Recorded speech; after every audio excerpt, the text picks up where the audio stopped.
Hi! Ito si Direk Boboy, tagapaghatid ng Kwentong Pinoy. A few days ago, nagpunta kami ng ex-girlfriend ko sa isang 50th wedding anniversary ng mga kaibigan. Galing ano? Kayo bang magjowa dyan kaya niyong umabot ng 50 years na nakangiti kayo araw-araw? O kaya napaka-sweet naman na nagpapalitan na yung mga mukha niyo. Sabi nga ng pari doon, amazing. Pero ang isa pang amazing, dun sa napuntahan namin ay yung simbahan.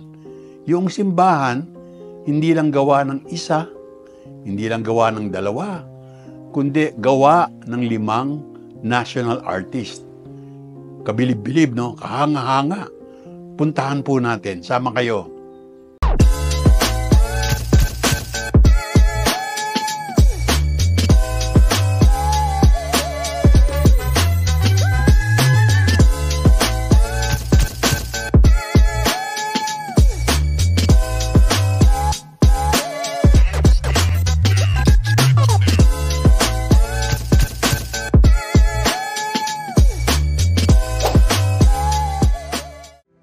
Right on the dot nagsimula ang renewal of vows ng aming kaibigan na si Ed Baldoria o Chaco kung tawagin at ni Risa, dating Jose.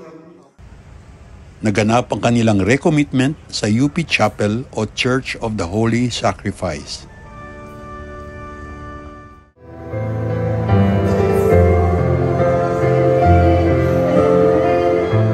Natatandaan ko ang chapel na ito nung nasa UP pa ako.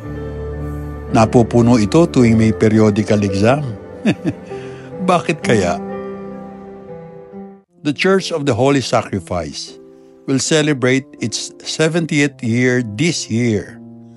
Tinayo ito noong 1955 sa leadership ng isang pare na nagngangalang Father John Delaney. At bibilib ka sa foresight ni Father.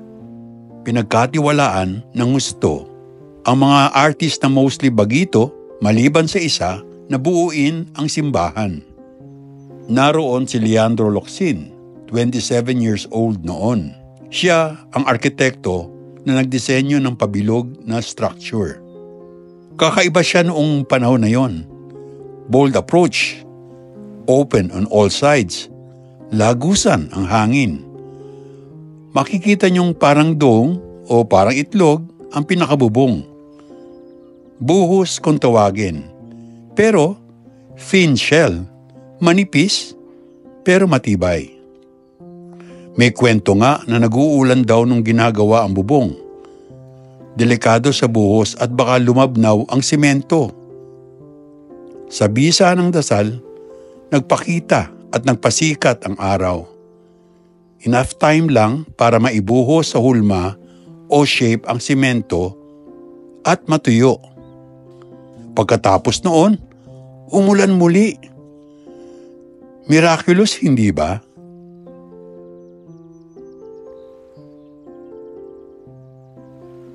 Tinulungan si Locsin ng mga ininyerong si Alfredo Huinio at si David Consunji na naging sikat na developer.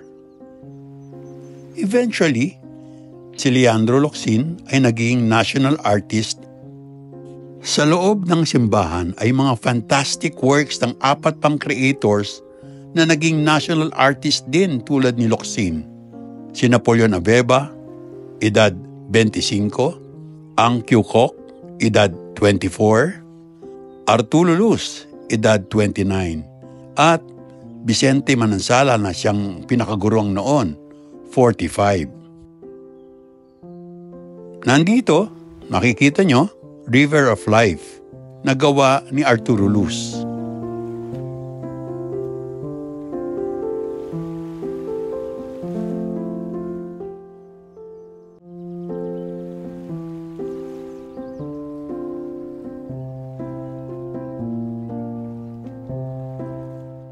Nandito sa sentro ng simbahan ang gawa ng eskultor mula sa Bohol na si Napoleon o Billy Abueva. Ito ang anyo ni Kristo sa krus. Back to back, ang kanyang pagkamatay at ang kanyang pagkabuhay. Nakalibot naman sa loob ng simbahan ang mural ng Stations of the Cross. Gawa ni Vicente o Enteng Manansala na galing sa Pampanga. Katulong niya ang batang-bata na si Ang Kyukok. Marami pang artworks na nadagdag dito sa Church of Holy Sacrifice mula noon, tulad nitong interpretation ng Way of the Cross, gamit lang ang pahiwatig ng mga kamay. Napaka-dramatic, hindi po ba? O eto naman, modern take sa martyrdom ni Gumburza. Pero ang gawa ni Architect Locsin, painters Manansala and Kyukok, sculptor Billy Ubeba, at multi-dimensional artist Arturo Luz, dito sa simbahan ay nahirang na bilang National Historical Landmark at Cultural Treasure na mga kinaukulan. Ibig sabihin, hindi lang pangsimbahan ang mga ito, kundi mga kayamanan ng lahi na nating mga Pilipino.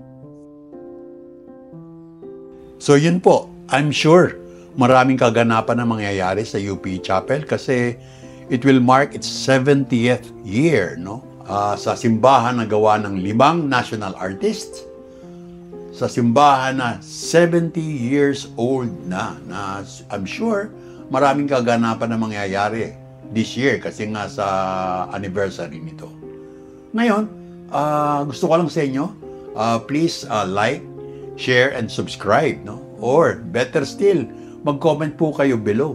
Suggestion, criticism, tanggap ko po yan. So, basta tayo continue communicating with each other. Okay, thank you very much.